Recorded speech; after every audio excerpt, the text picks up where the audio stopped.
Hello, everyone, and welcome to what is still begrudgingly being called the Spodcast. I still am imploring you to find a new name, but in the meantime, we will continue on bravely and proudly with the name Spodcast. You really have not gotten over that in the way that the rest of us have. No, I haven't. Yeah, audience, you come up with our new name. It was supposed to be a contest, and it didn't work, and I don't know what to do. I think you're on the right track. Let's make other people work for us.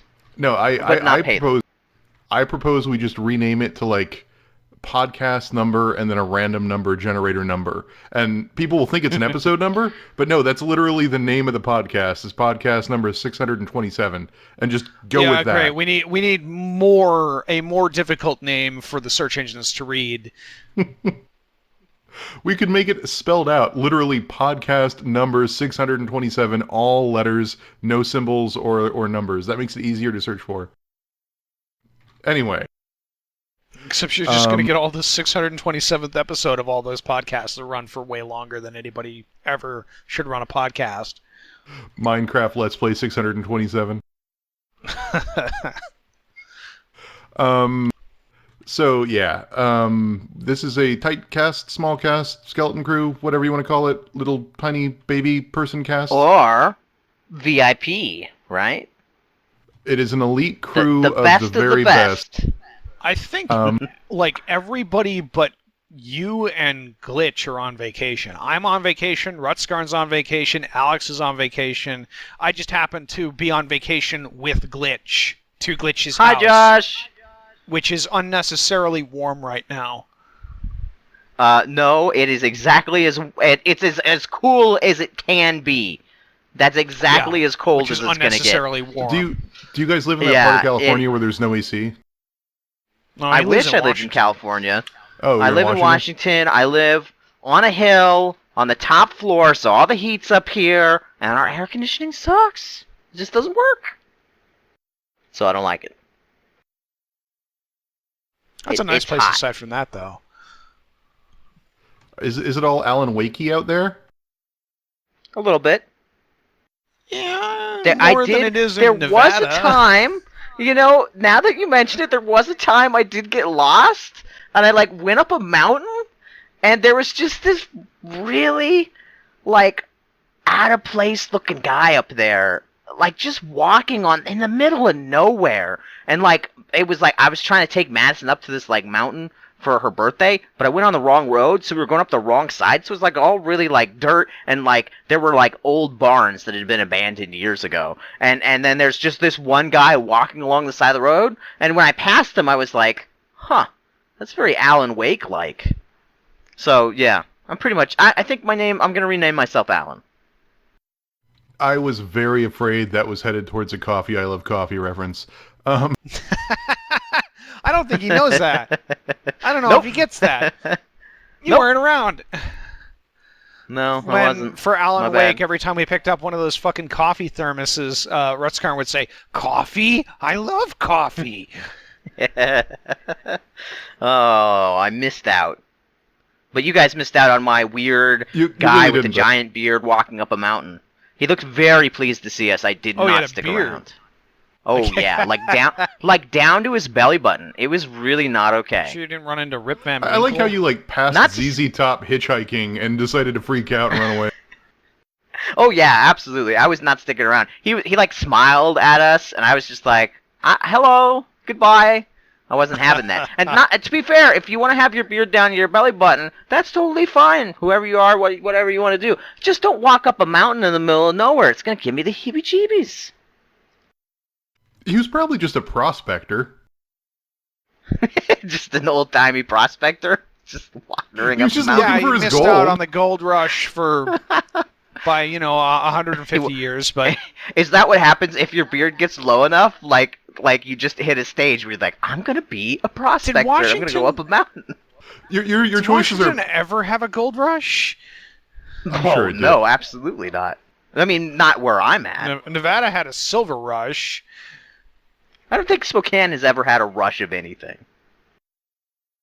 Okay, so Now that we've gotten prospector talk out of the way, yeah, we get important talk. Let's start with so Josh on his plane flight down to visit his brother was playing his Switch, and I'm curious to hear how this went because I also tried to play my Switch on a plane, and I'm curious to compare our experiences. Josh? Well, I mean, part of the thing with playing it on the plane wasn't really anything to do with the Switch. Like, it could have been a 3DS and it wouldn't have changed the experience because, like, I was... The commercials, Josh! You can play it anywhere! You can play Skyrim anywhere! Well, I'm getting to that, but, like, I was, like, the second to last person to board, and I ended up, like in the middle seat between, like, two big dudes. Not, like, fat guys, but, like, big guys. So I had, like, no space to even rest my arms anywhere. So, like, it was just uncomfortable to hold the thing. That is just bad decor. Everyone knows the middle seat gets both armrests. Because the window guy gets the window, and the aisle guy gets the nice aisle. You kind of spread out there a little bit, but the middle guy gets both armrests. Everyone knows that. Yeah, so, like, it wasn't a very long flight, obviously. It was only about 2 hours, but I was able to play some Zelda on it, and it worked out pretty good. Like, there were times when, like, because of the way I had to hold it, the screen was further away than I would have liked, and that screen is, like, again, this thing is not big. This is a small thing. It's the size, like, the screen is the size of my phone. You know, it's like a somewhat larger Vita, really. So, it's not that big a screen, and it's very easy to, like, have it further away than you really like, and Zelda actually has some very small text on the screen in a lot of places. Yeah, it does. Which was even a problem when I was playing it yesterday night on my parents' TV down in the basement, which is on top of a fireplace, and not a very big TV. It looks like a 35-inch TV or something like that. And I was like 10 feet away from it, and I was like, this is kind of small. But the screen is actually really good. Like, you kind of get used to having like 1080p or better screens on your phone. So then you hear that the Switch's screen is only 720p, and you think, that seems like too small. But like for the screen size that it is, like it's perfectly fine. It's actually sometimes sharper on on the actual screen than it is on a TV, depending on how big the TV is. See, my problem was actually that it's weird that you're complaining about the smallness of the screen because it is small. But my problem on the plane was more that like it's so wide that it's hard to hold on an airplane, in a crowded airplane. It's actually the weirdest part about it with its portability is how damn heavy it is. It's like really? It's not that light. It's like almost a pound, I'd say, something like that. You know, half a kilogram, and that's like, you know, that's not too bad. But when you're holding it for a while, you know, it's got heft to it. It's more than a phone, or at least it's more than my phone. And like it's holding it up like for a while, just like suspended in the air with how wide it is, you kind of feel it. I will say the one fantasy that the commercials for the Switch try to sell about playing this thing on an airplane that I have yet to see really come true is using the little flimsy kickstand to hold it up and just sit the controllers in your hand. That won't work for like 18 reasons. Those controllers are too small to hold separately and actually have like decent control over them. Like there's nothing to brace your hand on while you're trying to use the triggers, so the thing just kind of moves around everywhere. Those are really awkward to use, like to hold in that grip in your hand. It doesn't feel good. Well, and then on a plane... And I say this as someone with like extremely small hands, who can play in the sideways controller mode like kind of okay. It's... Right, but like on a plane, there's the added complexities of one, the flimsy kickstand is so small and flimsy that even minor turbulence will probably knock the thing over. Two, even when you're like like on short flights, your stupid tray table is only going to be down for like 45 minutes, and on longer flights that give you a meal, usually they let the meal trash sit there. So you only have like 45-minute windows to play this thing. It's not like you have this lovely table to set the thing up and to have fun. You can't do it. The other thing is the kickstand is like way off to the right side, so like it's not balanced. So if you just like kind of just barely flick the left side of the screen, the top left side of the screen, it falls over. It's not very much force at all required to do that. The kickstand itself is just like kind of a joke, like altogether. Like there's no situation where I can imagine using that. I can't imagine how when families finally are able to get their hold on this thing, that the kids aren't just going to pop that thing right off. Like it's going to be the first thing that breaks. Yeah. And that's right where the SD card goes in too. Yeah, I'm horrified. I'm going to break it, and I'm trying to be gentle with it, but you kind of have to pull it till it pops into place. But even that requires bending the plastic a little bit, and It's really flimsy feeling. Anyway, looks like it's got like a tiny little spring in it. Yeah. So you managed to play some Zelda. Is this the first time you sat down and played it?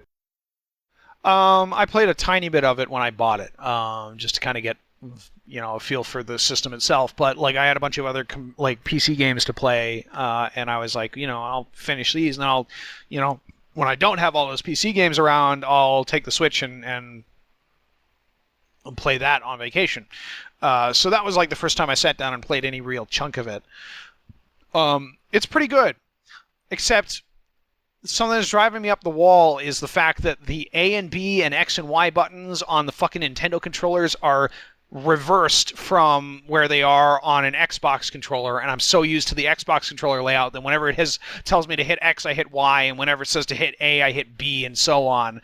And it's like... And that's something Nintendo's had for a long time, so I understand why they haven't switched it, but it's, like, as someone who hasn't played Nintendo consoles a lot in the past, like, forever, like, that's weird to me. I've learned to just ignore whatever Nintendo flashes up letters and just sort of get a feel for what the buttons do and just memorize it through muscle memory. Because otherwise I do get confused. Having, like, jump... In a game that has a lot of situations where you're jumping, having jump up at the top of the 4 buttons is a weird place for it. I mean, it makes sense, right? Up is the top button. I mean, I guess from a like if you want to transfer like physical ideals to where you're putting buttons, I guess, but like that's not where jump is for any other game in the universe. So like there is a way to change it to A, I think, but it does something else that's weird with the control scheme. I wish I could just rebind all the buttons, really, honestly. But the game itself is really interesting. As an open world game by Nintendo. It is not what you would expect from Nintendo, I'll say that much. It doesn't feel like a Nintendo game, does it? No. Parts of it do, like the sound, the music cues, and the audio interface, I think, all feel very Nintendo. Yeah. But the play mechanics are in no way Nintendo. Yeah. I just dropped $20 on that DLC that just came out like a couple days ago. Yet. I am of mixed opinions on it, to be honest. A lot of it feels like stuff that either should have been in a core game or pretty light content pack stuff. The bulk of it is a couple new items, a couple new armor sets, and references to the old games. They're kind of cool items, like to get Midna's helmet from Twilight Princess or the Korok mask from Wind Waker is cool.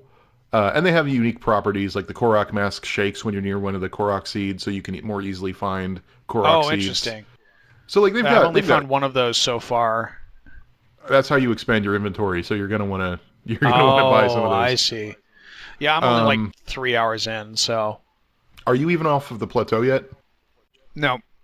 I've gotten I've gotten 2 of the 4 trials done, and the other 2 are like in places that are more difficult to get to. So I just sort of figured out how cooking works and how to make like hot pepper recipes, so I can go into the cold areas. You've got like 40 or 50 hours of gameplay ahead of you at least.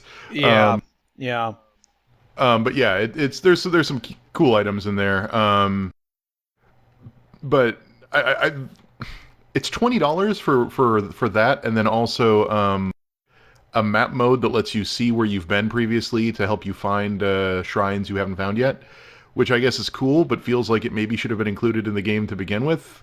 And then there's a teleporting necklace that lets you put down a marker and teleport back to where the marker was. It's basically just your standard DLC item pack. And then there's a hard mode. It adds in a hard mode and then a Master Sword challenge where once you get the Master Sword, you can do a challenge to make it even more powerful, and yay. And all that stuff's cool. Like, it's all cool stuff, but I'm not feeling $20 worth of cool. Especially like you can just go up online and read where you're supposed to find these items. You don't get them immediately. It's not like one of those DLCs where you buy it and it just dumps crap in your inventory. It's one of the ones where like you buy it and now there's new quests to go off into the world and find the items. I mean, those are always better. They are better, but like in this case, all the items are just sort of like the quest giver is a book in different stables, and you have to walk up to a stable and read a book, and it says, I found it in this place. You should go here. So there's not like a real quest. It's just sort of like read the location in a book, then go to the place and find it. And it's just in a chest that's now hidden in one of the areas. It's better than nothing, but it's like there's no new story elements. It's just straight up read a book and go to where it says to go. I don't know. I'm still trying make up my mind about the DLC, I guess. I think the second one is supposed to be the bigger one that has, more story content. That one's supposed to be like vignettes with the various different characters, isn't it? Yeah. So we'll see. I wish Glitch had an opportunity. We haven't actually spent too much time with each other since I've gotten here. I've been mostly with my parents. I've been actively avoiding you. Yeah. There's that too. He has been to actually play the damn Switch, so he could weigh in here and not be really bored over in the other room. We could have tried it, but then we decided to go get booze. And I don't know about you, but I still think we made the right decision. We made that decision before we. Yeah, that was the right decision to make. We even discussed the Switch. That was a good decision. I like alcohol. I brought my Vive with me, somehow. With the sensors? Yep, we're gonna set it up here, probably in the living room here. We'll probably duct tape it or something. I don't know. I mean, I'm gonna hang up. It doesn't need to be pictures anyway, so eventually I'm gonna have to fill in those holes regardless. I mean, if you you can't just drill these into drywall, though. You'd need like drywall screws, or to find a stud finder and draw. Yeah. I mean that. They're heavy enough that you can't just hang it on drywall. Yeah. I have all those things. So, Glitch, have you messed with the virtual reality before at all? Nope, never tried it. You know what? That's not true. For my company's big thing that they flew me out for the other year, I was able to try our game, like the game which I work for, out on, I want to say it was the Vive. Yeah, I think so. And it was pretty cool, but the technology, like our game didn't really support it very well. So it was still a lot of they were showing showcases of what it could do, but the movement was still not good. But it was still pretty awesome. I played our game in VR, and it's it would make you barf, Campster. I played Minecraft. It's pretty... stick movement. Yeah. So what are you going to show him? Do you have any idea? I'll probably let him loose in the lab for a little bit. Maybe show him Google Maps. There's some concern over whether his computer will be able to run it too well because he's still he hasn't upgraded in a couple years. Still have the 770, I think.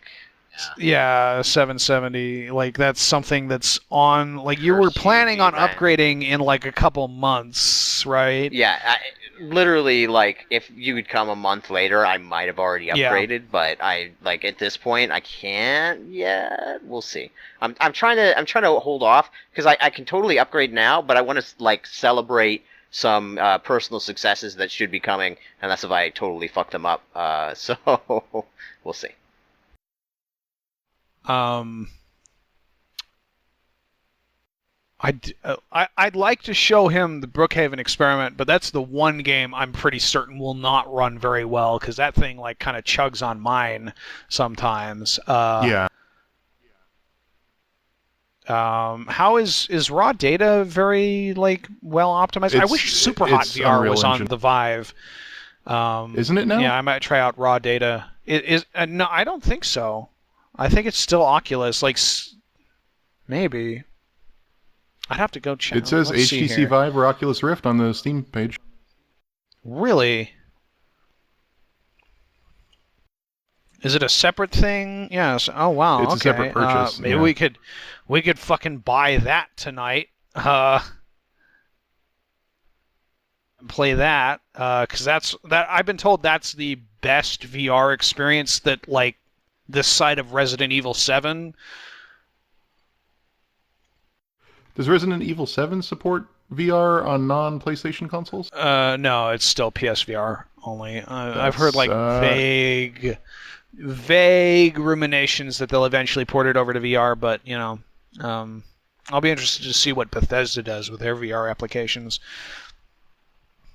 Skyrim with guns. Skyrim. Oh wait, that's Chris's thing. What about the accountant? Isn't that free? Or accounting? I'm drawing a blank. It's the Justin Roiland guy who does the voices for Rick and Morty game that isn't Rick and Morty because Rick and Morty costs money. Isn't that the one where they're just yelling at you constantly? I mean, that's Justin Roiland, but yes, it's pretty funny. I never tried that. He's never seen Rick and Morty, and he can burn in hell. Chair in a Room is a pretty decent VR horror game if we wanted to go that route. It's got some very rough spots, as most VR games do. What about Thumper? You guys played Thumper yet? That's not really a great VR game. I have not played Thumper in VR or otherwise. I've been thinking about getting it on the Switch. VR doesn't add much to it. VR doesn't add much to it. No rhythm games. Oh, what about if you want a shooting game that is a little bit less taxing, the Pirate Trainer one, that's pretty good.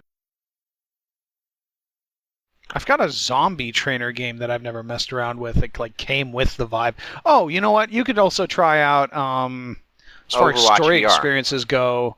No, Overwatch not Overwatch. VR, perfect story experience. I don't remember the exact name of it because it's like some overwrought name. The Gallery Episode 1 Call of the Starseed, which I got as like the thing that came with my headset. It was that and Zombie Trainer, and I thought that was a pretty interesting game. I'm interested in seeing them do more episodes with. It's a cool game. You should try it. It's like $10 right now. It's VR doing point and click adventure games basically. And you're some guy who has a sister who likes to go on adventures, and she like left some notes for you to come and see her, and some like weird, crazy dimensional stuff has happened. So, which VR is always good at showing off. I guess the problem I have with VR is that like it's not really good at short burst games, and it's not really good at long form games, is I think what I'm learning. Yeah. Like, my problem is, if I want to play a really quick burst of something short and fun, I don't want to clean up the floor of my room and make sure there's nothing I could knock over and plug in the headset and turn everything on and plug it all in and turn on Steam VR and load up the game and then play something fast. I want to just load up a fast game. And if I want to play something more long form, I mean, I'm kind of like a nerdy shut-in that doesn't exercise. I can't do VR for more than like 45 minutes or an hour, and I get tired just running in place and bending over and picking things up. Yeah, I almost wonder if there is something to the way that like the PSVR stuff has been doing it. Like they have that new shooter that they have, and they had Resident Evil 7, and those were both like seated experiences. In fact, like PSVR doesn't do room scale as far as I'm aware. No. But they seem to be having like the premier VR experiences going on with them, and they're not like room scale things. They're like seated things with like very specialized adaptations, like, when you want to turn, you don't like swivel the camera, you like move it in steps so it doesn't give you that weird motion sickness. Right.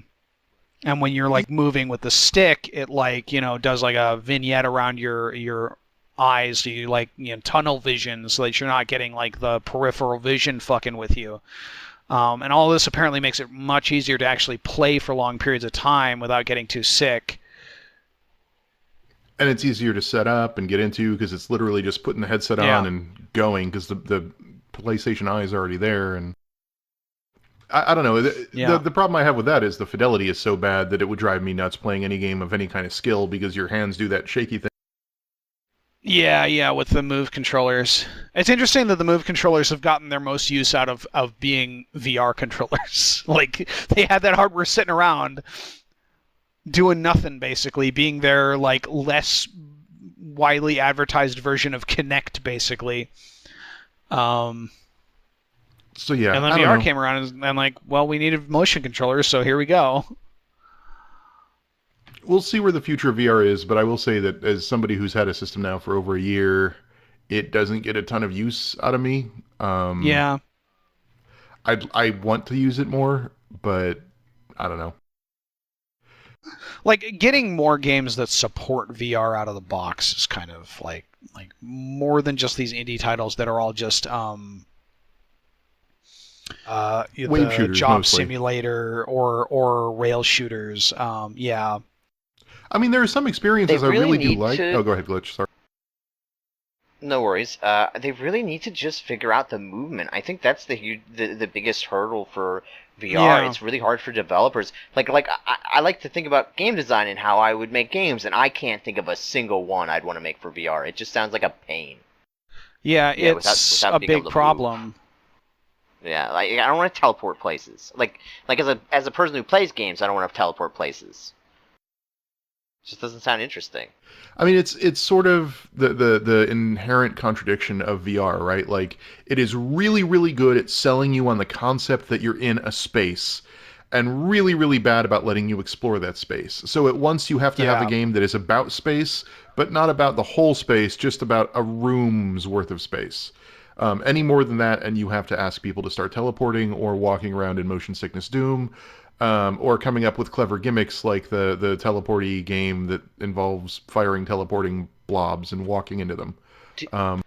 Do they have like, because this is what VR seems to be like screaming for me, like kind of not really interactive movies, something like where you're like locked into a spot. And you're like, maybe you're just seeing things from the character's perspective, but you're not really necessarily like controlling where they're moving as much as you can like control their field of vision. And then like maybe sometimes you have action things that come up that are like you can grab the bottle and smash it over somebody's head, but like if you fail that, maybe it like rewinds you a bit.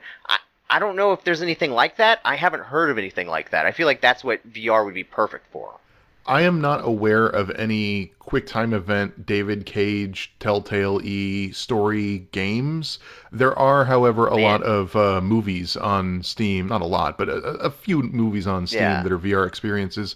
Abe VR is about a robot that's about to cut you into pieces, and it's really kind of creepy because you're on an operating table and a robot is about to murder you. There's another one that I can't remember the name of. Invasion. Invasion is the story of two aliens that come to Earth and try to abduct a bunny, but in a classic Looney Tunes style, the bunny outwits them and they get frustrated and fly away. And it's like a 15-minute short. Maybe not even that long, maybe like a 10-minute short. But it's basically a Looney Tunes style cartoon that you get to watch in VR in 3D all around you. So there are things like that. Then there's others. There's the one that's the Oculus only one that I can't remember the name of, and there are several that are basically interactive, or not interactive, but 3D VR movies. Also, Robert Yang did a really good piece on sort of three pillars of what's holding up VR right now, and nobody really knows what to do with VR, and that's part of the problem. And you see this with, and basically his proposal, not proposal, but his thoughts are the three pillars of VR are the people making the hardware that really want to sell their platform and make all the money, but really don't know what to do with their hardware yet. They just say, we made VR, it's time for everyone to buy our software. See also, Facebook. Oculus isn't making a ton of games, they're just making hardware and expecting the people will come now that we've built it. There's the games people who are obsessed with solving locomotion and really want to figure out how to make movement work, and they're also the people who have the most experience in real-time rendering technologies. But they don't really know how to make meaningful content because without locomotion, it's hard for gamers and game developers to bring their expertise to bear on VR. And then there's filmmakers and the like, and you see this with like all of the different promotional materials for things that are now showing up in VR. I know 24, when it came back to TV, had a big VR interactive experience where you can be inside of some sort of strike that is supposed to be like a prologue. Alien Covenant had a VR prologue that came out. You're seeing lots and lots of directors. Really? And yeah, Alien Covenant had a VR little thing that was Oculus only, and it was non-interactive, but it was basically a VR movie where you were the alien neomorph that bursts out the back of that guy. It was actual like film camera stuff, or was it like? I think it was a mix of both. Was it VR video or was it 3D rendered? Because VR video has like a whole other set of problems with it. It's Oculus only, so I haven't messed with it, so I don't know. Yeah. I just know that it existed, and my point is really that like, to Glitch's point, there are a lot of filmmakers interested in making 3D VR movies, and there's a lot of game makers interested in making 3D VR games, but no one has really sort of brought the two together yet, and I think that's what you're looking for, and I think that would be really exciting, but one is more interested in telling a story and having a structure and not letting the player fuck things up, and the other is more interested in saying, well, we can't do anything without locomotion, we can't do anything without letting the player walk around, and we're obsessed with solving that problem. And until you have one of those two people, and until you have them come together and go, well, what if we have it more on rails but also give you interactivity in terms of dialogue choices or something, you're not going to get that cool David Cage stuff. What game do you think would be, if you actually had a team to work on it and adapt it, what game do you think would be good on VR? Because I'm thinking about VR and how it works. I think like Life is Strange would be a really cool VR game if you could like find a way to make it more on rails. And I think you could do like a Life is Strange type game on rails and people wouldn't even really notice. Like how much of Life is Strange was really like you doing stuff. I remember it for the story it was telling, not for the like puzzles that I solved, of which I can only remember like one. Yeah. This is why I'm hopeful for the game being developed by the Until Dawn guys, because that's basically, I think, what they're trying to do. Yeah. I'm also really interested in like Star Trek Bridge Crew sidesteps all the locomotion problems by like, hey, it's a bridge. You don't even need a room scale thing for it. You're sitting down the whole time. It would be really cool if we had other people to play that with. that what makes that really cool is I think it solves that problem I brought up earlier of needing to be about a space but not being about moving through that space, because like everyone wants to be on the bridge of the Enterprise. But you don't have to walk around the entire Enterprise. It's not about walking around to Deck 4. Who gives a crap about Deck 4? Pod 6 is jerks. All you need to worry about is being on the bridge. And if you can believe you're on the bridge, that's enough. And that's really cool. Although it's the old 1950s, 60s bridge, and I wish it was TNG. Well, they've got the Abrams movie verse bridge, and then they've got the 1960s bridge. Yeah, but there's no TNG. The only bridge that matters is the TNG bridge. I know, right? Like, what is this, like, fucking... bridge? What? Right, exactly. What is this bullshit of, like, why are you all about the original series timeline again? Come on. I mean, I don't want to go too far down this rabbit hole, but if you're going to be, like, sitting on a bridge, which of the two series sat on the bridge more? The original or TNG? Because I remember a lot of original episodes going down to the funky-ass alien planets with the weird reptile men. And by funky-ass alien planets, you mean, like, 20 miles outside of L.A. in California, or a soundstage with foam rocks. Those foam rocks. Anyway, I guess... do we have anything else to say on VR? No, I think that nails home our thoughts on VR. Yeah. Foam rocks.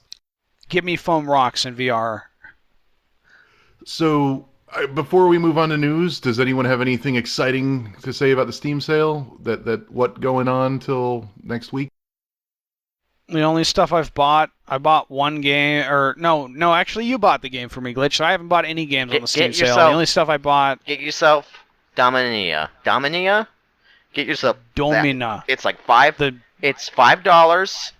It's Domina. It's $5 on Steam. At least it was last time I checked. It is worth $5. It's really more like 10, but it's on sale right now. It's a gladiator game. The only stuff I bought in the Steam sale is like DLC for Paradox strategy games.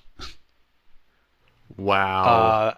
And I recently started up a new campaign in Europa Universalis 4, so I've actually been playing a bunch of that. I've been on this campaign for probably 15 hours, and I'm at like... the game starts in the year 1445, and I'm on the year 1595, so... and the game goes until 1820, so like a while. They're long. Wow, you guys just not having any fun on the Steam sale, huh? I mean, like, I have most of this stuff. I'm gonna like go through and look at stuff. There's a couple other games that I've had on my wish list for a while that I've been planning to pick up on a sale, so now's a good time. But like, I haven't done any of it right now. I picked up Turok. The original Turok. The original Turok. The original Turok. Quite the timely time to be picking up Turok. The Dinosaur From Hunter. 1997. That's not the game we were talking about the other night, was it, Josh? No. Okay. No. The other one. Did we talk about that on the podcast? No, we did not. Oh, that would have been a fun discussion. Are you talking about the VR dinosaur game? No, there's the ancient one from the 90s. Dinosaur. There was like at Dino Crisis? the schools. Nanosaur, I think it was like a Nanosaur. Originally made for the Mac, and it was about in the far-flung future, cloned like genetically engineered velociraptors have taken over the Earth after all the humans died out, and they need to go back in time to the Cretaceous extinction event to get dinosaur DNA to help like continue to propagate their species.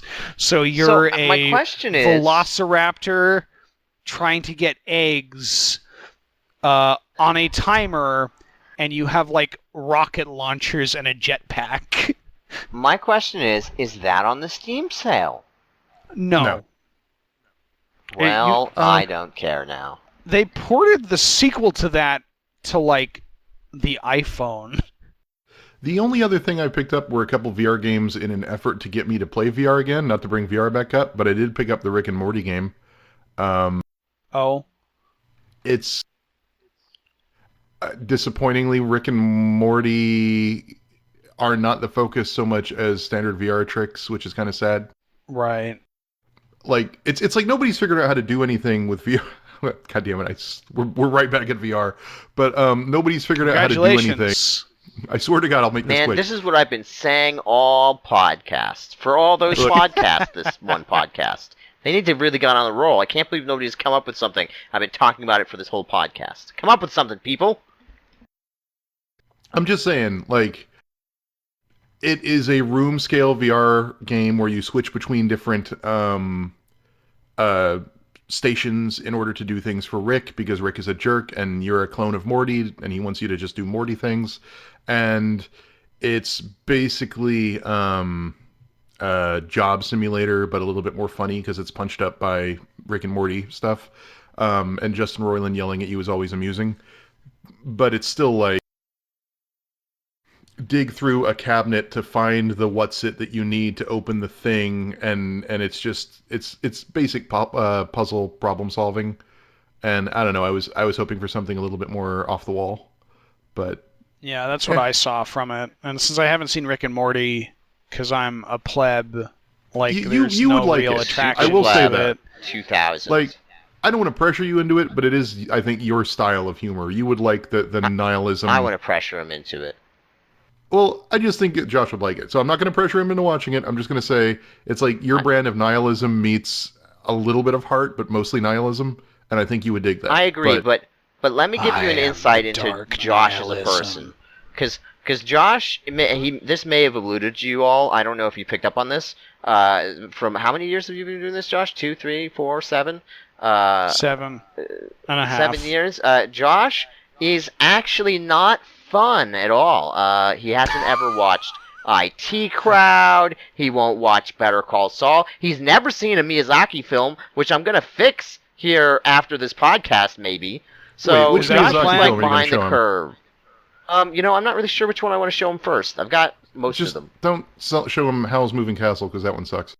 Howl's Moving Castle, the only one anyone ever knows. What? No, you're thinking Princess Mononoke. Wait, really? You think that more people know Princess Mononoke than Howl's Moving Castle? Or wait, I'm would thinking, assume so. Spirited Away is what I was thinking of. My bad. No, Spirited Away is good too. I was thinking Spirited Away. When do we get to watch Dragon Ball? I don't know if that's what I want to show him first. Yeah, it might be a little. Princess Mononoke is pretty much the sort of entry level Miyazaki. I mean, I've seen other anime films. I'm not like some anime outsider.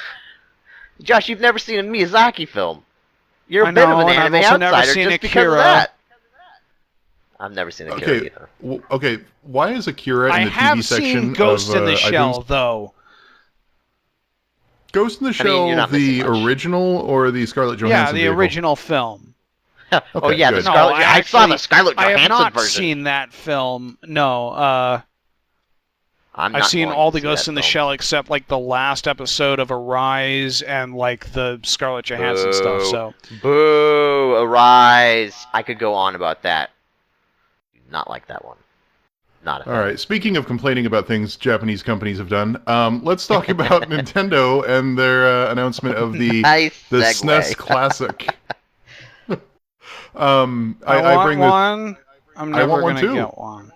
I am also never going to get one, and that is incredibly frustrating. I should really just get a Raspberry Pi and set it up as an emulator. I don't know. I want one, but I'm struggling to put my thoughts into words here, because I want one, and also I completely don't need one. I bought half of these games on the Wii, and I bought like 1 or 2 of them on the Wii U, and I'm sick of buying these damn games over and over again, and the prospect of trying to like fight holiday shoppers with a shotgun just to be able to purchase one of the 3 that my local Walmart's going to get in stock, because Nintendo doesn't give a shit about actually meeting customer demands and just wants to manufacture a short-run thing every damn time. Like, I still can't find another pair of Joy-Cons to play with my stupid Switch, and I've had that thing for a month, and the system's been out for like 4 months. I can't find controllers for it. What? But Campster. What? Star Fox 2 is on it. But the ROM for that has been out forever. Out. The ROM for that's been out forever. The ROM is like 90% complete, but it's missing some stuff, as I understand it. Like it's an old, like, leaked version. Star Fox 64 is literally a remake of Star Fox. Star Fox 2 had like a bunch of like cool, crazy stuff going on. I don't know. The Star Fox franchise definitely fell off the tracks there after Star Fox 64 for me. So that's because the next Star Fox game they did was a game that was not originally intended to be Star Fox at all. That worked for Mario. Yeah, that sounds like a great idea. After showing up at E3 as something else, like the Nintendo execs got on the phone and said, like, hey, do you want to turn this into a Star Fox game? So it was like this fantasy third-person combat that was Star Fox branded. I will never use this thing, right? Like, I don't like playing, especially because one of the main problems with the stupid thing is that the controller cord is 4 feet long or 3 feet long. So even if I plug this thing into my TV... Apparently these ones are going to be about, like, 5 or 6. That might help a little bit. Which is still pretty short, but... Even then, I'm plugging it into my... Like, the whole point of buying this thing is to plug it into my downstairs living room TV, right? Because otherwise, I can just play it on my Wii up in my bedroom. Like, the whole point is to have a small contained box that I can plug into my living room TV and pretend it's 1997 again. Or, I guess, earlier than that, 1994 again. 1987. Well, the games had to come out, so it would have been... the NES was still, yeah... The point being, I can't imagine sitting in front of my TV with a 3-foot cable tied to a tiny little box playing games I already purchased elsewhere, and despite all of that, I still want this damn thing, and I know I won't be able to get it, and that bugs the crap out of me. I at least have the excuse of not having invested heavily in the Virtual Console, and thus not owning most of these games multiple times. It is a pretty killer list of games, though. Yeah, really. It's better than the NES ones, you know. You mean the NES ones? It's better than the NES Classics lineup, is what I'm saying. Even though there's fewer of them, which is interesting because it's not like there's memory constraints going on here. Yeah, but like so many of these games are. The problem is the quality of every one of them is really good. Like I'm looking at this list now. Yeah. There's like 3 games on here where I'm like, I don't need that. Like, if I had to cut any games, Final Fantasy 3 maybe, Kirby's Dream Course maybe, and Castlevania 4 maybe. But even then, like, Castlevania 4 has an amazing soundtrack, and Kirby's Dream Course is still a classic, even if I don't really care for Kirby Golf. But the rest of it is just pure gold, and I don't know. It frustrates me that they don't make these things more easily available. Like, I don't mind not having a tiny plastic SNES to pretend like I own an old retro item. The thing is, like, they've said they're, like, aware of the problems with the other one, and they're going to try to fix it. But then they also kind of, like said, like, well, we're not... Like, right now, we're only planning to do it for, like, this year. It's a limited run, which means they're making one set, one manufacturer run, and then they're going to stop. Which means they might make more than they did last time, and I don't know how many they made last time. Right, like, they scale it up. Right, but if they made 200,000 last time, or 500,000, and sold completely out of the 500,000 NES Classics, and this time they go with 1 million, but then stop... Yeah, you're going to satisfy twice as many people, but what if 5 million want it and 1 million people get it? Like, especially because you're making it this really affordable plug-and-play thing that has huge appeal to not just people playing games now, but nostalgia. You know, people who haven't played games in 20 years would look at this and go, oh my god, I love Mario Kart on the SNES when I was 10. I don't know, it bugs the crap out of me, and it wouldn't bug me so much if I had access to these games more easily on Nintendo's current console, if the Switch had any sort of virtual console at all, let alone like one that let me keep my purchases from previous consoles. Basically what I'm getting at is Nintendo is not a very good company, and they make very, very anti-consumer choices all the time, and I know I'm not Captain Rah-Rah consumer rights, but it frustrates me that more people are angry that like Gearbox made Aliens not look as pretty, and that's a controversy. Or Watch Dogs, when it released, had a graphical downgrade, and that's a controversy. But, like, Nintendo routinely making, like, terrible anti-consumer choices is like, oh, well, it's Nintendo, they're Japanese, what are you gonna do? It's cool. And that just irritates the crap out of me. But anyway. I think it's just become, like, the elephant in the room, because everyone's so used to Nintendo pulling this kind of stuff that, like, what are you gonna do? It's Nintendo! I just don't... There's no solution there. I don't know what to do about that. But then why is EA at the top other than of just companies not that are buying like their products. Like, I guess what bugs me is the double standard, right? Like, again, the Watch Dogs downgrade is evil, or Sega is evil, and Gearbox is evil, EA is evil, but Nintendo, well, they're frustrating, but they're my buddy. I think the difference is that Nintendo doesn't like Nintendo not having enough in stock is just frustrating, right? But they're not tricking you. They're not like making you pay for a bunch of DLC that maybe is good or probably isn't, or like with their season pass nonsense. So like I can see why EA and Activision and stuff get that sort of flack, whereas Nintendo is just like, it's Nintendo. They're like the old man that doesn't get what's going on anymore because all they're doing is republishing the same 5 characters over and over again, and they don't know how sales work. I think another element is that like Nintendo has almost become niche within the gaming community at this point. Like, there are lots of people who never play Nintendo games and never touch Nintendo consoles. You know, lots more people play Assassin's Creed or Watch Dogs and get upset about it than they do than necessarily like touch most of Nintendo's games or even deal with Nintendo as a company very much. Like they kind of own the handheld market for what that's worth at this point, but like, that's about it for Nintendo. Like, you know, they have home consoles. Their last home console did absolute crap for very good reasons. Their home console before that sold like hotcakes, but that was mostly because of like the appeal of motion controls and how weird that was at the time. And it sold to a bunch of people who weren't gamers, and they bought like 2 games, and that was it. I feel like there's some element of like people who are there for Nintendo are like there for the long haul, and there's an element of like being willing to forgive some of Nintendo's bullshit because they've had to put up with it for a really long time, versus like stuff with like Ubisoft. Well, you know, that like the stuff that Ubisoft is doing, the stuff like the gaffes that Ubisoft are doing are like problems that are pervasive throughout the entire video game community at large. And like Ubisoft just happens to be a very particular example of it. Those are all, I think, fair points. I don't know. I want this thing, and I know that I can't have it, and it bothers me that the only reason I can't have it is Nintendo is intentionally not making enough stock so that no matter what, they will sell through and make a profit. Like, that's why this is done, right? They will order one run from their hardware manufacturer, and they know they can sell that amount. They will sell that amount, pocket the change, and move on. It's not meant to be an ongoing product. It's not meant to be a thing that you can buy. So, I don't know, that bugs me. But I'm weird. I don't think it shouldn't bug you. I just think like there is that element of like Nintendo is a thing that you have to opt into. It would bug me too if I was at all interested.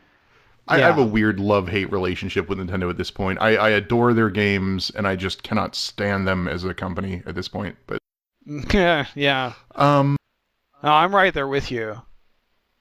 And I say this as someone who's been playing the crap out of his Switch all day. I've been playing Zelda all day, and I love that game, but man, they are a bad company. So let's talk about something none of us really know anything about and make wild speculation about. Let's talk about how the Han Solo movie's fallen apart. Woo! In case you didn't hear, the 2 directors left or were fired. Were fired. The statement is they split over amicable differences and creative differences, but they were let go from the project. It's pretty clear that the creative differences were the studio said do a thing and they said no, and that was eventually that. We don't know what that thing was. We can maybe infer based on their previous films that it was probably they were going for a tone that the establishment at Lucasfilm didn't like. Namely, probably a little bit more comedic and tongue-in-cheek. Do we have any strong opinions? Glitch? Glitch doesn't care about Star Wars. Madison may have been talking to me. I may have missed the Star Wars. Damn it, Glitch. The directors of the Han Solo film. Oh, yeah, I know about this. I will say, because it was like, what, Lord and Miller, right? I'll say, I was interested to see what they would bring to the table, because they're kind of a weird choice for Star Wars. And I love the way that Disney has been taking people who aren't necessarily the biggest people ever, and like putting them in new roles, and like even with the new films, having like why can't I remember her name? I can't remember either of their names now. I'm blanking on both Finn and Rey's actor and actress. Daisy Ridley, and John Boyega. And John Boyega, yeah. I remember those two. Those just came to me out of nowhere. I don't know where they came from. But, yeah, like, I like that those people are new. And bringing on, it's Rob Lowe, right? Something like that. What's Lowe? His name? No, it's not Rob Lowe. I'm terrible at names. It's Ron not Howard. Rob Lowe. But it's Ron Howard, the guy who does he was a producer for Arrested Development and also the voice for the narrator. Opie? He was also Opie, but it just seems like a weird choice to me. So I'll be interested to see. He seems to me like, because it's so far into production, he seems to me just like the guy they needed to get it done. And now that they've got him in there, he's just going to do what he needs to do. And I think that'll be good for the film at this point. You know, he is a noted director. He's done stuff other than Arrested Development. It's just Arrested Development. He was but he directed. But his list of movies are not things I would ever watch. Really, he's done a lot of mostly dramas with Tom Hanks and Russell Crowe, I guess. But he did The Grinch. That's kind of a comedic movie. The one with. Yes, that one. Why am I so bad at names? Jim Carrey. At least I figured that one out. I didn't know he did that movie. So it'll be interesting to see what he brings to the table. I mean, with Rogue One's like late reshoots, this is starting to become a weird trend. I was going to bring that up. Not main title Star Wars movies, but still Star Wars movies are kind of like having a really hard time getting off the ground. They're not having a good like Marvel run where they like found their Joss Whedon right away and that's the guy who does things or whatnot. I mean, Marvel had the Hulk movies. Yeah, but that was before they were going for the cinematic franchise. That's true. Yeah, shooting for. It is really interesting that they've now had just like Rogue One had a whole bunch of fucking reshoots and like massively changed the script and redid the story, I guess, and still didn't turn out in a way that I thought was especially Rogue great. What? I didn't think it sucked. I wouldn't call it a bad movie, but it wasn't like anywhere near like Episode 7. No. And now like the Han Solo film's about to shoot in like a couple months, right? It's shooting now. They fired him in the middle of production. Like they were like 2/3 of the way through production. They have cast photos on Instagram of everyone in costume on set. Like the scenes have been shot. This is like crazy. Like I guess it speaks to like it's good that like maybe Nintendo or not Nintendo, good lord, the other company that's really anal about Nintendo, their IPs. We want Disney, you to make the next Star Wars. I mean, I guess it speaks to like it's good that they're taking it very seriously. My interpretation of it is. Oh, go ahead, Josh. Sorry. Well, I really do wonder what like the pre-reshoot Rogue One looked like. I would love to see that film based on everything we saw in the commercials because it looked like a much better movie. Anyway, you were saying. I think I actually cut off Glitch at some point too. Glitch, you want to go? Not really. If we're jumping onto the Rogue One train, really quick as an aside, that movie was all the nostalgia I ever wanted it to be. Like, it made me really want to go back play Star Wars Rebellion, which everyone, if they've listened to the last couple ones, know I love that game. But it had that, like, very...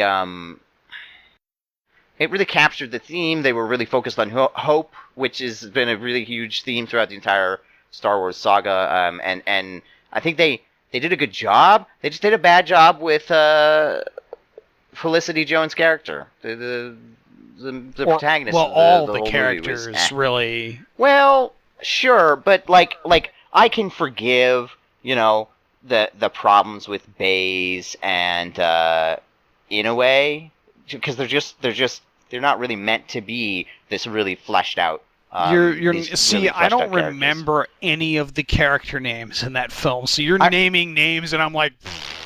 The blind guy and his bodyguard. The gay couple. Yeah, sure. I liked them in the film. But they weren't meant to be a ton of things. Part of the problem you can't remember their names is their names were kind of dumb. Like it was really hard to catch their names in the film. I looked them up afterwards. That's why I know them. But yeah, it felt like they didn't know how to handle the main character at all, and it definitely felt like the reshoots had a sort of a problem with that, because like midway through the movie, you're like, oh, this is the way this movie's gonna go. Oh wait, no, they just cut all that out. Weird. There's definitely a course change right after her. Spoilers for Rogue One if you haven't fucking seen it yet. For some reason, if you care. You could cut out. You could not say the spoilers and just say that like facility when they attacked the facility. Right. Like, right and after you feel that. like the original script probably had Mr. Deuteragonist as the one who does it rather than a bunch of fucking X-wings. Yep. Yeah, exactly. And there had to have been another bit. The speech he gives. Well, yep. There had to have been another bit, though, right? Because, like, then when you arrive on Yavin 4, suddenly they're best friends, even though they just were in a fight one scene ago. Yeah. And there was a plot somewhere that got cut. Anyway, my interpretation of it is Kathleen Kennedy and the other powers that be at not to point the finger squarely at Kathleen Kennedy, but she's the only higher up at Lucasfilm I know, and the other powers that be at Lucasfilm are trying to do what Marvel does in terms of trying to keep a certain level of tonal consistency, I suspect that's why Rogue One had to go into reshoots, because it was basically turning into a pro-terrorism movie in a certain sense, based on what the trailers kind of imply. And I think this one was going a little bit too comedic. Like I think it was cut back for the opposite reason. Like fucking Han Solo and Lando Calrissian doing comedy stuff, I think would be okay though. Like that's the weird that's thing. exactly what I was gonna say. I wouldn't mind seeing them depart a little bit from the tone, and even Marvel has some leeway there. They're not always totally serious. I mean, you look at Guardians of the Galaxy, and then you look at something like Doctor Strange, where Doctor Strange maybe had like 10 jokes in the entire film, whereas Guardians of the Galaxy was all over the place. I would like them to have more range. I think it's just they're being really cautious because they know they have such an amazing IP, and they have a really rabid fan base. We all saw what happened after 1, 2, and 3, and how much that impacted the franchise and George Lucas himself. And I know we all kind of hate those movies, but at the same time, it was really you'll never see people react quite so negatively to a film maybe in our lifetime again. So I almost kind of want them to bring back George Lucas to do one of these films, because I feel like if he had that safety net of people above him saying no, don't fucking do that, you idiot, he That's could go George back Lucas to being a decent best director. Yep. In the first 3 films, he had people who were on a level that was near equal to him that could rein in his crazy extravagance. And he had budgetary reasons why he had to do certain things a certain way, and managed to pull something even more interesting out of those. So I kind of in the current setting, I wouldn't mind seeing George Lucas do another Star Wars film, just so long as he doesn't have complete and utter total creative control. Yeah, it would be interesting to see them do something different, at least something a little. Cause I'm really worried about Episode 8 coming out and just being the same formula, like Episode 7 was Episode 4. Well, I mean, Abrams isn't directing it, and Abrams has a sort of that's a kind of an Abrams shtick of taking something he did that with Star Trek. Of I remember, I'm sort of rehashing stuff. I don't know if I love who they have in the director's seat this time, or at least maybe I haven't loved. No. Movies. Episode 8 is Ryan Johnson. Yeah. Okay. Yeah, I think he's worked on some movies that I've liked. Right, I just haven't seen much of his stuff. He hasn't done too much, is the thing. There was a film that was being directed by somebody Rian Johnson really is hated, Breaking and Bad. I wasn't happy about it. He really? Did what Fly, did he do in 51 Breaking and Bad? Ozymandias. Oh, wow. Okay, Ryan yeah, Johnson never also mind. did I'm Brick. all on board for this guy. Yeah. Yeah, and he did Looper. Damn, Fly was one of my favorite episodes. Brick is one of my favorite movies. I would highly recommend Brick.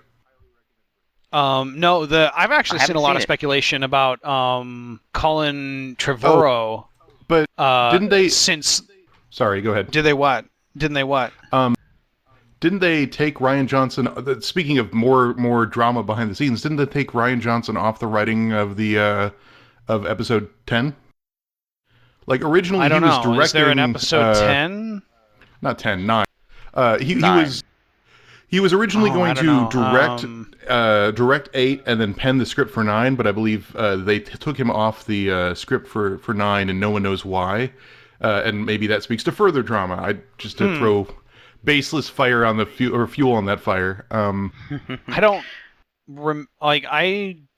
haven't heard about this. Yeah, I'm looking at an article here. I can link to it. Ryan Johnson. Go ahead. They must they're already almost in pre-production with episode 9, right? Like they're finalizing stuff for that. I've seen a lot of speculation about Colin Trevorrow with his fucking terrible magnum opus that is the Book of Henry, how bad that film was. I've seen speculation of are they gonna axe him real quick now before that film starts filming? That's where they draw the line, and not Jurassic World. Not the flaming car wreck that was Jurassic World. Wait a second. I don't know. What is he working on? This guy? He's the guy who's directing episode 9. No. Yeah. No. I don't like any of his work. I guess safety is not guaranteed. Isn't bad. Yeah, that's where he kind of made his name, and then he did Jurassic World, and it wasn't very good, and then he did the Book of Henry, and it really wasn't very good. In fairness, Jurassic World made a buttload of money, even though it was a giant garbage fire. Yeah. I wonder if the Book of Henry made that much money. Probably not. I didn't see Book of Henry on his list. Oh, it's showing him as... Okay, there it is. Dan Olson did a very good post-mortem video where he just talked to the camera about this movie for 30 minutes. It sounds really bad. We should almost maybe go watch it, Glitch, because I kind of want to see this train wreck. What, the Book of Henry? Yeah, it should still be in theaters right now. It came out just half a month ago. I don't recognize any of these people in this film. Sarah Silverman? Oh, there she is. I do recognize Sarah Silverman. But, yeah, I don't know if I love him for 9, but I think that sure, Disney's been super touchy, but hey, at least that's gotten rid of, that will also weed out bad people, hopefully. And Lord and Miller were a wild choice to put on a Star Wars film. Interesting, for sure, but I'm not sure if that was the greatest decision ever. So I don't necessarily mind that they're off the film. I would have liked to have seen what they could have done with it, to summarize. Yeah. Are you all ready for the mailbag? Yeah, I think we've dug our grave with the Star Wars stuff. Let's just move on. Yeah, probably. Josh, we gave you guys plenty to disagree with us on, so... I can read them if you want. Do you want me to pick them, or do you want... I am handing the show reins over to you. We got 20 minutes. Let's get some good ones here. I know which one I want. Which one do you want? Do you want me to just go for it? Yeah, go ahead. Alright, let me butcher this person's name. Do we read the full name up here? That good? Or oh wait, there's no. Do the the from part. In this case, this is there no from on here? I guess not. No, I guess there's no from on here. Sorry. This is from FC. Well, we'll say that. Yeah, okay. Heyo Spoilos. Who would play you in a movie Spodaptation? I think I nailed that. Of spoiler warning. So who would play you if spoiler warning the show was a movie? And that brings up an interesting question: is this like, what kind of movie is spoiler warning the movie? Is it like spoiler warning cast meets up in real life and there's drama, or is this just like a Mystery Science Theater 3000 situation where literally the movie takes place in our bedrooms or wherever you all record, and it's just like hanging out? I think, like, regardless of what kind of film it is, I can answer for Rutskarn and say that Nicolas Cage would play Rutskarn. I could actually kind of see that a little bit. Just because Nicolas Cage is his favorite actor for some reason. Oh, man.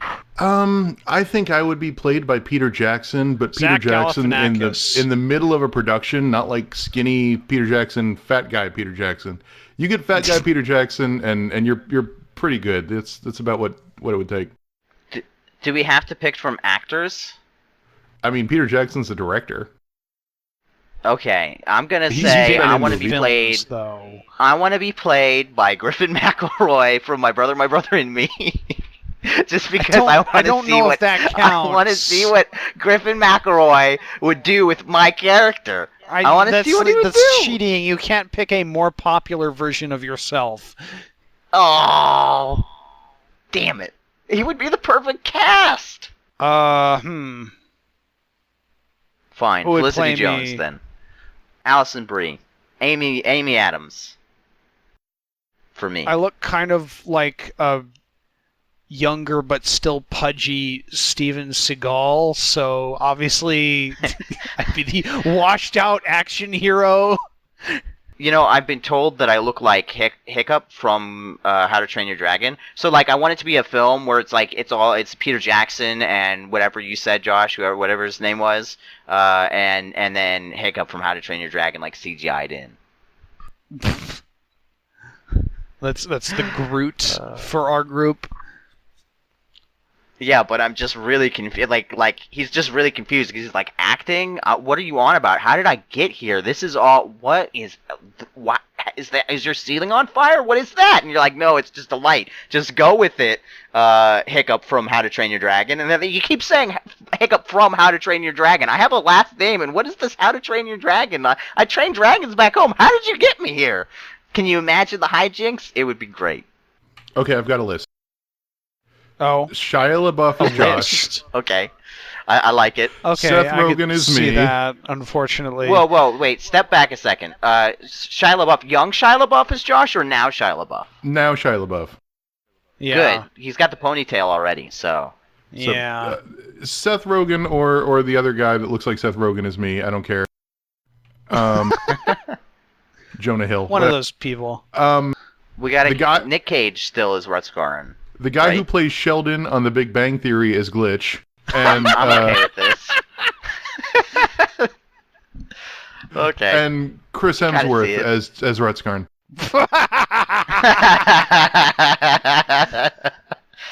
I think that would be a great movie. Have you ever seen Rutskarn? He's a dude. Yes. That's the beauty of that casting. Chris Hemsworth could fit 5 Rutskarns inside of him, just like as far as like 2 for his arms, 2 for his legs, and 1 for his torso. That's the makeup of the breakdown of Chris Hemsworth's 2 Rutskarns right there. I like it. All right, who's gonna direct? We don't even know what kind of film it is. I don't know. You want to have? That's not really a question. You want to have like a J.J. Abrams? We want to have J.J. Abrams up in here. We want to do. We're not doing a mystery box twisty thing. Oh, you don't want to do a mystery box? What is spoiler warning? M. Night Shyamalan. I want it to be M. Night Shyamalan, where every single scene is alluding to something, some twist, but none ever comes. That's the perfect spoiler warning experience. So, whoever you are watching, who knows Mr. Shyamalama, and can get in contact with Zach Galifianakis or Seth Rogen or somebody for Chris Hemsworth, Sheldon, the guy who plays Sheldon from Big Bang Theory, and I always forget Josh's. Who did we decide on for Josh? Shia LaBeouf. Yeah, Shia LaBeouf. If you can get in contact with all those people, contact us, and we'll make this happen. All right, Josh, next question. That was brutal. Great.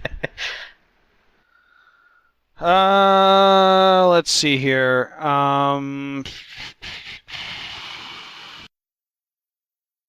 Dear Spodcasters, what do you guys think of the new Xbox? Also, do you guys have unfiltered wheat bear, spelled B-E-A-R, over there across the pond? Cheers, Adrian.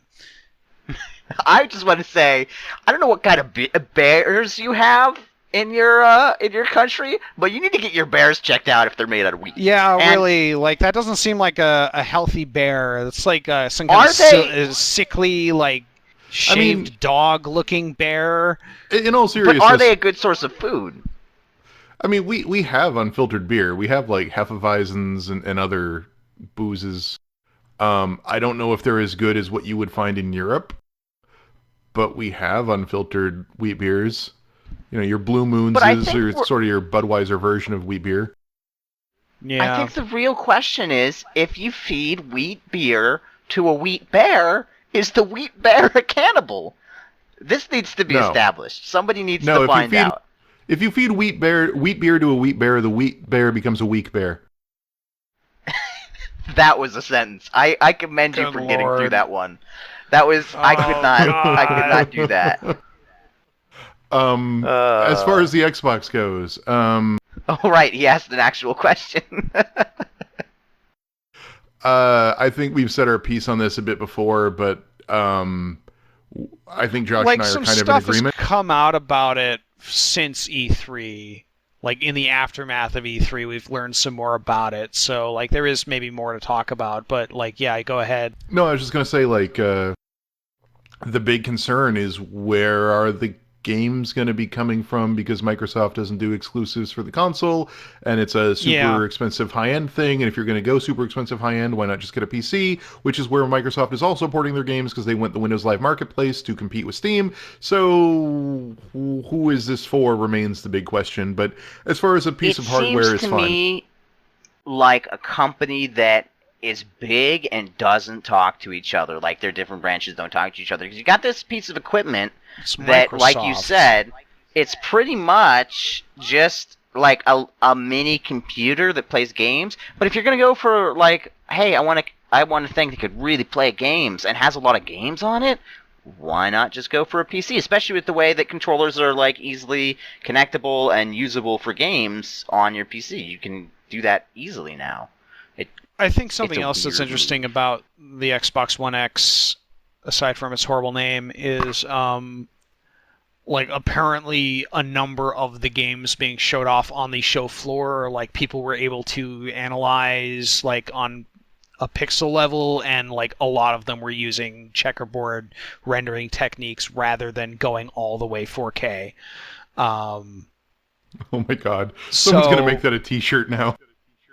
So it is still kind of in the PS4 Pro vein of like it does 4K, but a lot of the time the 4K is not native 4K. It's upscaled using very clever rendering techniques, which I think makes its price more problematic. Like $500 that's a lot for a console in this day and age. It's also the most expensive console on the market, and like it's powerful, more powerful than any other console on the market, but is that power enough? Also, so I don't know. But it's not just the power question, right? Because like, yeah, there's the power, but again, where are the games coming from? And that's my hang up. Yeah. Like, if they had some exclusives of any meaningful kind, I would consider it. But they're held on backwards compatibility. Is like, the exclusives all end up on the Windows Store. Like that. Right. That press conference did not at all sell me on the Xbox One X. It sold me on the Windows Store as a thing I maybe should check out. You know, all those Xbox One exclusives are presumably going to the Windows Store, so why would I bother? And I realize there are people who are not in that sort of situation where they have a PC that can run pretty much everything that will ever run on an Xbox One X, but like, I'm in that position, and I think like a lot of people who do listen to this show are in that position. So for people like you and me, like, why do we want to even bother with an Xbox at this point?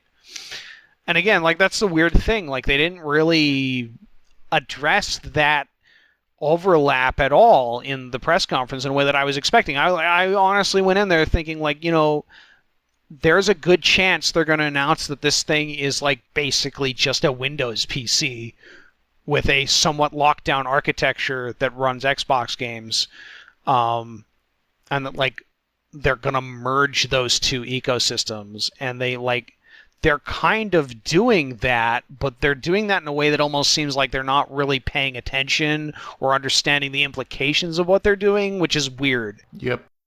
We have time for one more? We got like 5 minutes. Yeah, we got time for one more. Did you have one in mind? Sounded like you... I did. Cool. Okay. Did Chris pick one yet, though? I don't want to steal it from Chris. I don't care. Chris handed over cool. the reins to us. Okay, I'm going into it. Hey, fuck you, Chris. Now it's even more Spodcast. Now it's Spodcast X. That's the first line. I just really wanted to read that. What are your favorite game reviewers? I don't know many at the moment, and I'd like to graduate from Steam's YouTube comment-style reviews. Yummy Chicken Blue. That's for your question, Yummy Chicken Blue. Thoughts? I'll let Josh go first.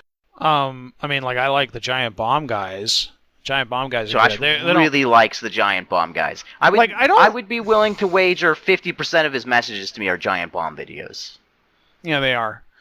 Like, I don't read reviews like if we're talking about like traditional style like game reviews, either in video format or text format. Like, I don't pay attention to those that much. Most of my reviews are more like critiques along the lines of what Chris does. And those are the kinds of things that there's this guy on YouTube called Campster, and he does some pretty cool game reviews. You should check out his website and channel. He sucks. But the real question is, this guy you're talking about, this guy who makes videos, who would play him if there was a movie about his life? No, I'm just kidding. That's a good question. Somebody should ask that. Send in your asks to the email where you ask questions. Click on Josh's face. God damn it. I'm in the same vein as you, Josh. I do read Steam reviews when I'm really like closing in on a purchase, and I want to make sure that there's a lot of people who hate this game. Maybe I probably won't like it either. But I think the thing that gets me most interested in games and what gives the most exposure to them, even more than like looking at Steam sales and stuff, is actually seeing people play them. And so I watch a lot of channels that have like gameplay in them. So I had a list, and it's gone. I don't know where my brain put it. I like Funhouse, but they're not for everyone. They can be a little extreme with their content sometimes. So they play some fun games. Fuck, I had a list. What the fuck is wrong with you? Oh, Kraken, Soviet Womble, just Does people who Kraken play games. Do anything anymore? I don't know, but I wanted to give him a plug because his videos were really cool. Like, but, I was a big Kraken fan like 5 years ago, but he kind of stopped doing videos for a while because he went to college. Not people who do like big long form videos either, like like that. What's that dumb show on YouTube? Spoiler warning. Not those either. Yeah, I'm talking about like guys. people who just do short little clips. But hey, I heard those spoiler warning people have these things called 20 minutes with or a quick look. If you wanted to type that in your little YouTube search box, check it out. We have some good episodes back then. But yeah, that's the kind of content I consume. I don't really watch reviewers other than zero punctuation, but that's 0 of that is for the reviews, and 100% of that is for the snarky Australian British humor. Chris, do you have any reviewers that you pay attention to? This is a weird question for me because, as somebody who follows a ton of games, journalists, and writers, I would be remiss if I left any out. And so I feel like if I listed the ones that came into my head off the top of my head, I'm going to be leaving out a bunch of people that follow me. So Chris loves everybody. Well, no, Your but advice is to go through, first follow you on Twitter, and then go through all your followers and click on all of them and see if they write reviews. That's his advice, right? That is actually really good advice. But generally speaking, to save you that trouble, I don't really read a lot of reviews. I don't do a ton of like game reviewy stuff. Like Josh, I mostly read critiques, and I mostly like if I want to know like does this game suck, I'll do the shitty people thing that I know I shouldn't do, and like go look up Metacritic or whatever. Oh, good. I was going to admit to that and feel bad, but now you've done it, so like. Metacritic? Gross. No, it's Metacritic is awful. Metacritic is awful, and it's a pox on the industry. But like, if I'm like, well, what is the overall tone of reviews on this? Yeah, I can it's get also a score. Unfortunately kind of useful for getting a general idea of what people think about the game. Right, and I'm not one of those. I don't care about Which is the like maybe overall why it's Metacritic so insidious. score. Well, part of the problem is like the people focus too much on the Metacritic score, and I don't give a shit about the Metacritic score. I like scrolling down the list of all the scores and being like, oh, it seems to be really divided between 100s and 40s, and that's interesting because it's reading like the sound game. bites from the different reviews. Yeah. So that's what I do if I want to like know, does this game just straight up like, is it just a bad game or good game? What is the sort of reviewer consensus?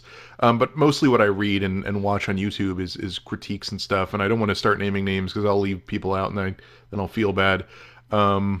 So yeah, I'll leave it at that. We got time for one more? So final question. Dear Spodcasters, do you plan on watching the solar eclipse on the 21st of August? Oh, I'm so glad you asked. I do plan on watching the solar eclipse on the 21st of August. I plan on watching it from my home, as Washington State is going to be one of the best places to watch it. For fucking once. Every astronomical little thing, it's like, oh, cool meteor shower? Not in Washington, fuck you. Well, fuck you, astronomy. I get to watch something for once. You're welcome.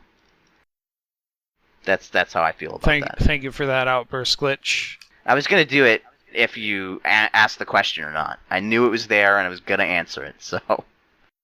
I didn't know there was a solar eclipse. Maybe. I'm going to be at work, so no. And that is about all of the Spodcasts that we have time for this week, I think. The Spodcast, still the Spodcast. Spodcast X, Spodcast forever. The Spodcast UX. The new spoiler warning Spodcast UXL. S. Yes. The Goodbye, yes everybody. Is part of the title. Bye.